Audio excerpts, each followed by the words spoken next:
하나님의 말씀 읽겠습니다. 구약성경 전도서 10장 1절 말씀부터 마지막 절까지 함께 읽겠습니다. 죽은 파리들이 향기름을 악취가 나게 만드는 것 같이 적은 우매가 지혜와 존귀를 난처하게 만드느니라. 지혜자의 마음은 오른쪽에 있고 우매자의 마음은 왼쪽에 있느니라. 우매한 자는 길을 갈 때에도 지혜가 부족하여 각 사람에게 자기가 우매함을 말하느니라. 주권자가 내게 분을 일으키거든 너는 내 자리를 떠나지 말라. 공손함이 큰 허물을 용서받게 하느니라. 내가 해 아래에서 한 가지 재난을 보았노니 곧 주권자에게서 나오는 허물이라. 우매한 자가 크고 높은 지위들을 얻고 부자들이 낮은 지위에 앉는도다. 종들은 말을 타고 고관들은 종처럼 땅에 걸어 다니는도다. 함정을 파는 자는 거기에 빠질 것이요 담을 오는 자는 뱀에게 물리리라. 돌들을 떠내는 자는 그로 말미암아 상할 것이요 나무들을 쪼개는 자는 그로 말미암아 위험을 당하리라. 천련장이 무디어졌는데도 나를 갈지 아니하면 힘이 더 드느니라. 오직 지혜는 성공하기에 유익하니라. 주술을 베풀기 전에 뱀에게 물렸으면 술객은 소용이 없느니라.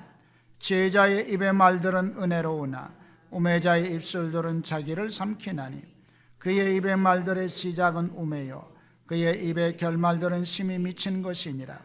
우매한 자는 말을 많이 하거니와 사람은 장래일을 알지 못하나니 나중에 일어날 일을 누가 그에게 알리리요.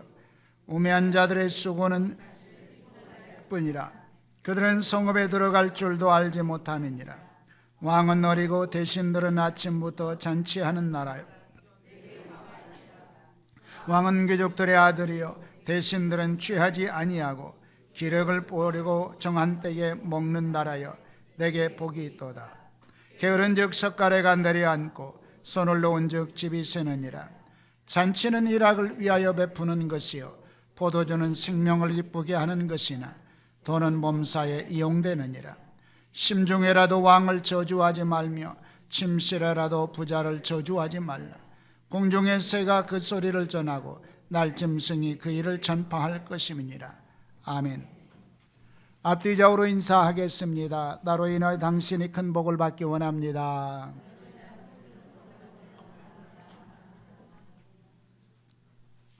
네, 오늘 함께 읽은 말씀 속에서 지혜자인가 우매자인가 라고 하는 제목으로 은혜를 함께 나누고자 합니다.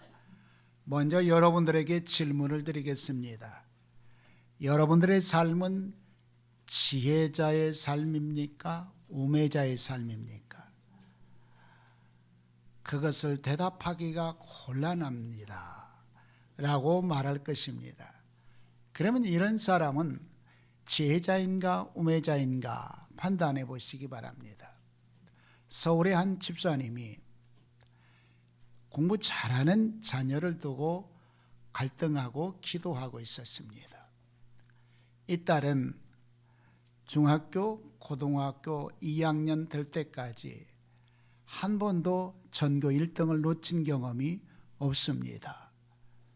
그래서 기도합니다. 이 딸이 한국에서 대학을 다니게 할 것인가? 보다 더 큰 인물이 되게 하려고 미국에서 공부하게 할 것인가? 갈등하다가 미국 유학길을 선택했습니다. 그러면 미국 유학을 할 때에 신앙을 잘 지켜가게 하려고 할 수 있는 대학이 어디일까 하고 모 대학을 선택해서 유학을 떠났습니다. 2년이 된 이 딸이 돌아온 방학 기간에 나타난 현상은 동성연애자가 되었습니다. 그러면 지혜자의 선택입니까? 우매한 자의 선택입니까? 여러분, 우리의 삶도 이처럼 삶의 여정에서 하루를 시작할 때 여러분들은 아침에 치약을 중간에 짤 것인가 끝에서 짤 것인가 를 시작해서 음식을 먹을 때에 어떤 음식을 먼저 먹을 것인가?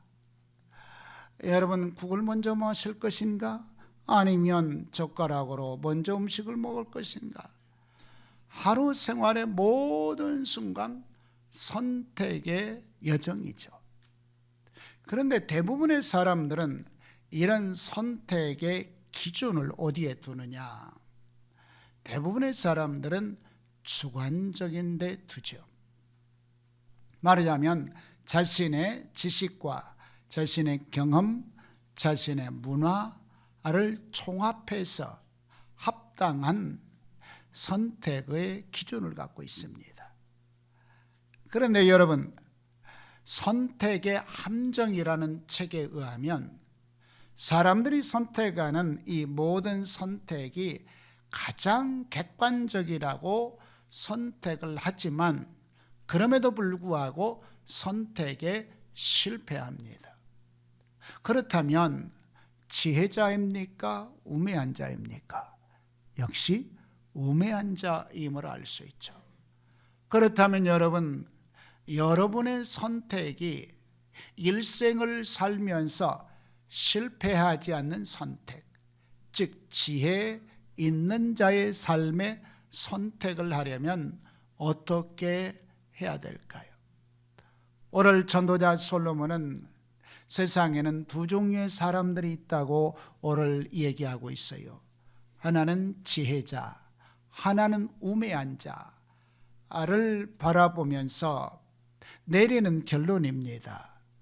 전도자는 마치 자신이 수많은 사람들을 다 검증해보고 자신이 경험해보고 난 상태의 논문을 발표하는 것처럼 지금 발표를 합니다. 먼저 우매자들을 쫙 살펴봤어요. 우매자의 공통적인 특징이 있다. 그리고 지혜자를 살펴보니까 지혜자의 공통적인 특징이 있다. 그렇다면 이 땅을 살아가는 너희 백성들아, 너희는 과연 이 땅을 살아가면서 지혜자로 살아갈래? 우매한 자로 살아갈래? 물어볼 걸 물어봐야지. 우리 모두가 다 어떤 선택을 원합니까? 지혜자의 삶을 선택하기를 원하죠. 아멘입니까? 그렇다면 지혜자의 삶을 선택하려면 어떻게 해야 될까요? 먼저 우리가 알아야 될 것은 우매한 자가 어떤 사람들인가를 바로 인식해야 됩니다. 우매한 자는 어떤 사람일까요? 여러분이 읽으셨던 1절 말씀으로 돌아가 봅니다. 죽은 파리들이 향기름을 악취가 나게 만드는 것 같이 적은 우매가 지혜와 존귀를 난처하게 만드느니라. 이 말씀에는 두 종류의 우매한 자가 등장을 합니다. 하나는 파리입니다. 하나는 향기름통을 가진 주인입니다. 아주 값비싼 향기름통을 가지고 있던 주인이 그 소유물을 가지고 기뻐하고 노래하고 살아가고 있는데 어느 날 갑자기 그 향기름 냄새를 맡고 작은 파리 하나가 작은 구멍을 뚫고 그 향기름통 속에 들어간 것입니다. 그리고 그 향기름을 마음껏 누르르하면서 실컷 먹었어요. 몸이 비대한 파리는 들어간 구멍으로 다시 나올 힘이 없었어요. 자기 몸이 비대해져 버렸기 때문에 나오지 못하고 결국 그곳에서 죽었어요. 그러니 그 파리가 우매한 자죠. 그런데 또 여러분, 그 향기름통의 주인입니다. 그 값비싼 향기름통에 파리 구멍 하나 막아내지 못하고 그 구멍을 내주었기 때문에 비싼 향기름통을 통째로 다 버렸다라는 거예요. 그래서 파리도 우매한 것이고 향기름통 주인도 우매한 사람이다 라고 봅니다. 이처럼 우매하다고 하는 것은 어리석음과 동의어로 국어사전에서 사용되고 있습니다. 간혹가다 여러분의 삶, 우리 주변의 수많은 사람들이 어리석은 행동하는 모습을 자주 보곤 하죠. 그렇다면 정작 나는 지혜자로 지금까지 살아오고 있는가? 어리석은 자로 살아가고 있는가? 성경을 통해서 어리석은 자를 어떤 사람이라고 말할까요? 에베소서 5장 17절을 통해서 하나님이 없는 자라고 말합니다. 이런 관점에서 여러분에게 묻습니다. 여러분 안에 하나님이 임재하여 계십니까? 그렇다면 여러분은 1차 어리석은 자의 문을 통과한 것입니다. 두 번째 질문합니다. 하나님이 여러분 안에 임재하여 계시지만 하나님이 없는 자처럼 사십니까? 하나님이 있는 자처럼 사십니까? 하나님이 없는 자처럼 살아가고 계시다면 이 역시 우매한 자입니다. 그런데 더 문제가 되는 것은 내가 지금 살아가면서 우매한 자의 행동인가 어리석은 자 또 내지는 지혜 있는 자의 삶인가 자체를 분별하지 못하고 사는 사람도 있어요. 아예 생각을 못하는 사람들도 있어요. 이런 사람들을 바로 우리는 우매한 자라고 말합니다. 그리고 보면 첫째 단계를 지나 두 번째, 세 번째는 우리 삶에 너무 비일비재하게 일어나는 현상이라는 거예요. 이렇게 우매한 자의 특성의 모습에서 대표적인 경우를 성경에서 보면 구약 성경에 출애굽해서 이스라엘 백성들이 가나안 땅을 점령했습니다. 여호수아를 중심해서 가나안 땅 첫 성 여리고성을 점령할 때 여호수아는 명령을 내립니다. 여리고성 안에 있는 모든 것들은 다 하나님의 것이다.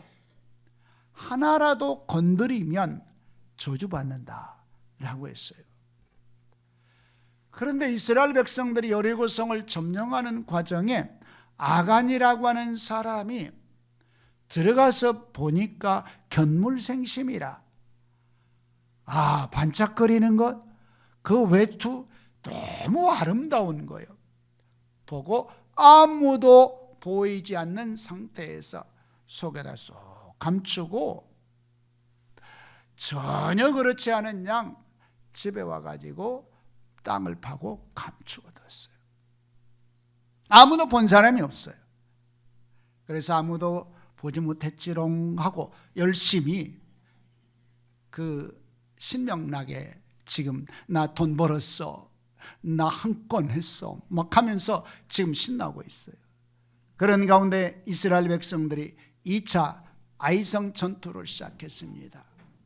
이 아이성 전투에서 모든 백성들이 전투의 그 실패를 통해서 결국 무너졌어요.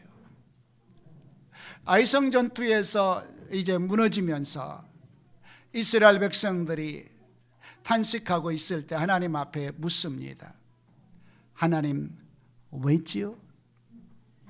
왜 우리가 이 전쟁에 실패했나요? 라고 묻습니다. 이때에 이스라엘 백성들이 이러고 묻고 있을 때 하나님께서 말씀하십니다. 너희가 죄 지었거든 이라고 하죠. 너희가 무슨 죄를 지었나요? 우리가 조사를 해보니까 아간이라는 사람이 나왔어요. 아간이라고 하는 이 사람이 잡혀서 결국에는 모든 재산 토해내고 이뿐만 아니라 모든 백성들이 이 죄악에 더러운 것들을 통해서 결국 심판하고 아간은 새들의 밥이 되고 말았습니다. 그런 사람을 성경에서 어리석은 자라고 그러죠. 그럼 예수님은 어리석은 자를 어떤 사람이라고 이야기할까요? 예수님이 이야기하는 어리석은 자는 아주 큰 부자입니다. 그런데 이 사람은 더 큰 부자가 되려고 창고를 짓고 또 사람들을 부리고 그러면서 자기 자신을 위하여서 계속 살아갑니다. 하나님과 무관하게 계속해서 이기적으로 살아갑니다. 그때에 예수님 말씀합니다. 내가 죽고 나면 내 재물이 누구 것이 되는데 묻습니다. 그를 가리켜서 예수님은 어리석은 자라고 합니다. 그렇다면 여러분, 이런 관점에서 여러분들의 삶은 어리석은 자입니까? 아니면 지혜로운 자로 여러분 지금까지 살아가고 있습니까? 또 여러분 대인관계에서도 우매하고 어리석은 자들이 있다고 전도자 솔로몬은 고발을 합니다. 말씀 가운데 여러분 4절을 보시면 주권자가 내게 분을 일으키거든 너는 내 자리를 떠나지 말라. 공손함이 큰 허물을 용서받게 하느니라. 내가 하늘에서 한 가지 재난을 보았나니 그 주권자에게서 나오는 허물이라 라고 말씀합니다. 대인관계에서 특히 상사나 지도자가 책망을 하고 또 화를 내고 할 때에 그때 머리에서 모락모락 나고 해붙이고 돌아서는 사람들, 어리석은 자라는 거예요. 지금 지도자가 책망을 하는데 뿐만 아니라 여러분 지도자가 잘못했다고 징계를 합니다. 그러니까 그 징계에 분노를 일으키면서 보복을 하고 또 내지는 돌아서는 사람들, 뒷날을 생각하지 않았기 때문에 어리석은 자라고 그래요. 그런 관점에서 여러분들은 그동안 지도자 윗사람들에게 이런 경험이 있을까요? 없을까요? 네, 아마도 우리 모두 똑같은 경험이 하나 있을 거예요. 성장하면서 부모님들에게 대들고 고함치고 성질낸 적 있다 없다? 안 이를게요. 그런 경험이 있다 없다? 내가 안 이른다고 했잖아요. 대부분 다 있어요. 아이씨, 왜 나만? 이렇게 수없이 우리는 그런 일들을 반복할 때가 있어요. 이 모든 것들이 대인관계에서 일어나는 우매한 자, 어리석은 자의 행동이라고 말씀합니다. 여러분 신앙인생에 여러분들의 삶의 모습이 이렇게 펼쳐지는 일이 없기를 소망합니다. 전도자 솔로몬이 이렇게 모든 일을 다 돌아보면서 고발하는 겁니다. 내가 다 해봤다. 내가 경험한 건데 다 헛된 일이요. 그렇게 살면 인생이 비참해지는 거요. 어리석은 우매한 자의 삶의 모습을 보니까 이보다 더 불쌍한 게 어디 있을까라고 탄식하는 모습이죠. 그러면 여러분, 이렇게 사람들이 우매하고 어리석은 행동을 하는 이유가 뭘까요? 첫째는 하나님이 없어서 그렇다라고 했습니다. 두 번째는 이기적이고 자기중심적으로 살기 때문에 그래요. 이기적이고 자기중심적인 사람은 틀림없이 공통점이 있어요. 우매합니다. 어리석은 특징이 있습니다. 결정적으로 나타나는 결론을 생각하지 못하고 행동하는 모습 때문에 죄를 범하는 것입니다. 어리석은 행동을 하는 이런 특징의 모습을 보일 수가 있습니다. 그러나 저와 여러분들이 한 가지 잊지 말아야 될 것은 전도서 9장 11절을 기억하셔야 됩니다. 하나님의 섭리가 개개인 우리 모두에게 주어졌다. 하나님의 뜻이 우리 모두에게 다 주어졌다. 그래서 공부를 잘하고 똑똑하고 잘났지만 다 성공하는 거 아니지 않느냐? 돈벌이 잘하는 능력의 사람이라고 다 돈 잘 벌더냐? 세상으로 보면 미인 미남이라고 다 괜찮더냐? 요즘으로 말하면 인기짱인 연예인들 그 삶의 모습이라고 그들이 성공하더냐? 지금 이렇게 질문하는 거예요. 이 세상의 모든 것은 다 내 손 안에 있거든. 하나님이 말씀하세요.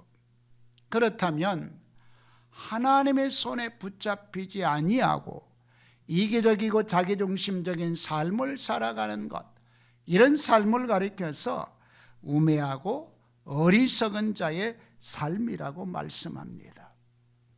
여러분이 이런 삶의 모습으로 살아가게 되면 결국에는 모든 선택의 결과는 내가 받아들이게 되죠. 선택의 모든 결과, 우매한 길, 어리석은 자의 그 모든 결론은 내가 받아들이게 되는데 어떻게 받아들이게 될까요? 우매한 자, 어리석은 자의 공통점은 이기적이고 자기중심적이었기 때문에 모든 선택의 중심에 나에게 두고 있어요. 나의 유익에 두고 있어요. 나의 목적에 두고 있어요. 그래서 다른 사람들에 대하여서는 관심이 별로 없어요. 타인의 고통, 타인의 아픔, 눈물에 관심이 없어요. 그래서 분노를 일으키기도 합니다. 뿐만 아니라 다른 사람들의 손해를 입혀가면서 나에게만 유익하면 됩니다. 다른 사람이 어찌 되든 나만 1등하면 됩니다. 다른 사람이 어찌 됐든 나만 복받으면 됩니다. 이런 특징의 삶을 살아가는 사람들은 성경을 통해서 이렇게 말합니다. 8절에서 함정을 파는 자는 거기 빠질 것이요 담을 허는 자는 뱀에게 물리리라 합니다. 누군가를 위하여 이제 손해를 끼치고 누군가에게 고통을 안겨주려고 하면 결국 내 머리 위에 올려진다는 거예요. 누군가에게 손해를 끼치려 할 때에 담장을 허물어서 내 것으로, 내 땅으로 만들려고 할 때 그 담장에서 뱀이 나와서 나를 물면서 나는 헛고생을 할 것이다 라는 거예요. 그러면 우리가 어리석고 우매한 자의 삶을 살지 않으려면 어찌해야 될까요? 이기적이고 자기중심적인 삶의 모습을 내려놓으라는 것입니다.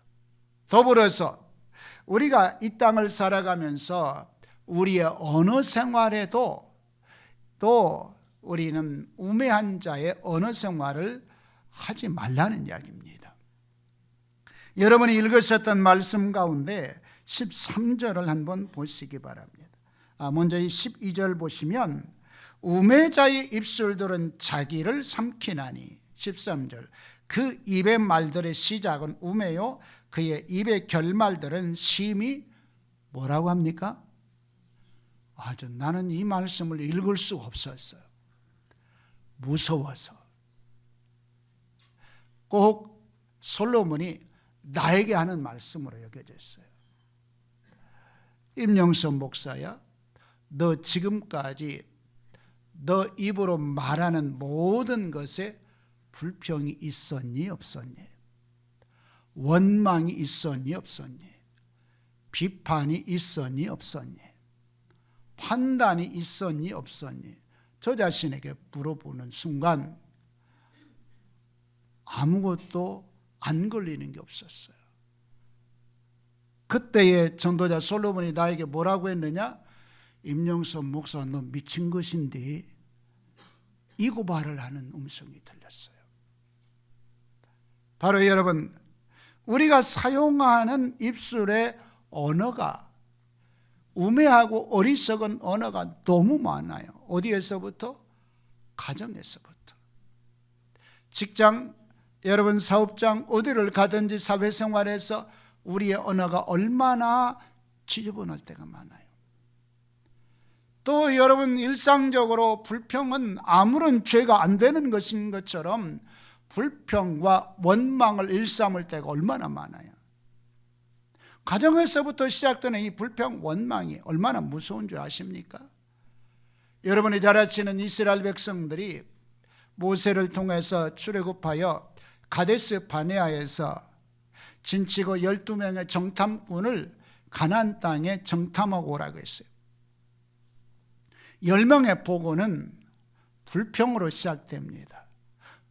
우리가 그곳에 가는 것이 불가능합니다. 이렇게 시작을 해서 계속해서 원망을 합니다. 그걸로 끝이 아니에요. 불평과 원망이 계속해서 이들에 의해서 선동이 됩니다. 모든 이스라엘 백성들이 우리는 다 애굽으로 돌아가자라고 이렇게 나타나게 되죠. 그때에 하나님께서 그들의 불평, 원망을 들으시고 그들을 38년 동안 광야에서 다 죽입니다. 여러분, 그러므로 우리가 사용하는 입술의 언어가 어리석고 우매한 자의 언어로 사용되지 않기를 축복합니다. 한마디라도 누군가를 비난하고 비판하는 입술로 사용되는 순간 나는 바로 어리석은 자다. 나는 바로 우매한 자다. 이때 하나님이 나를 향해서 뭐라고 한다고요? 여러분이 지금 읽으셨잖아요. 저는 차마 읽을 수가 없어. 왜? 이미 나한테 그렇게 하나님이 솔로몬을 통해서 쏟아지게 비판하고 있으니까. 그냥 미친 것이 아니라 뭐라고 했어요? 심히 미친 것이라고요. 이렇게 우리를 향해서 오늘 또 고발하고 있습니다. 그렇다면 여러분, 이 땅을 살아가면서 저와 여러분들이 이렇게 우매하고 어리석은 자가 아니라 지혜 있는 자로 살아가려면 어찌해야 될까요? 먼저 1절을 기억해 보십시오. 1절에서 향기름통 가진 주인이 할 일 뭘까요? 파리 한 마리 아무리 작은 것이라도 향기름통 속에 들어올 수 없도록 완전히 막아내는 것입니다. 또 파리라면 비집고 들어가서 먹고 죽을 상황이라면 들어가지 말아야 되겠죠. 뭘 의미하고 있을까요? 저와 여러분들은 이 땅을 살아가는 동안 세상으로부터 흘러들어오는 온갖 죄악의 요소는 아무리 작은 것이라도 내 영혼과 가정에 침입하지 못하도록 막아낼 수 있기를 주의 이름으로 축복합니다. 그가 바로 지혜로운 사람이에요. 세상이 아무리 많은 재물과 명예와 권력으로 여러분들에게 향기름을 내면서 유혹할지라도 내가 먹어야 될 떡이 아니야. 내가 앉아야 될 자리가 아니야. 하나님이 원하는 자리, 하나님이 원하는 것만 내가 행함으로 살아가리라. 이 아름다운 결단이 있는 여러분이 되기를 주의 이름으로 축복합니다. 그런 사람을 지혜로운 사람이라고 이야기합니다. 오늘 뿐만 아니라 오늘 우리들의 삶의 모든 여정에서 작은 것 하나 하나님께서 나를 향해서 모든 순간 바라보시고 모든 순간 하나님께서 감찰하고 계셔서 나는 하나님 앞에 깨끗하게 살아야 되겠다. 신실하게 살아야 되겠다. 이 아름다운 고백이 그리고 삶의 모든 중심축을 이룰 수 있기를 주님의 이름으로 축복합니다. 그런 삶이 비로소 하나님께서 우리를 지혜 있는 자의 삶이라고 인정하시고 큰 복을 내려주실 줄로 믿으시기를 바랍니다. 뿐만 아니라 지혜 있는 자의 삶의 특징은 이웃사랑에 앞장설 줄 아는 사람입니다. 이웃을 사랑하면 이웃의 담장을 허물지 않습니다.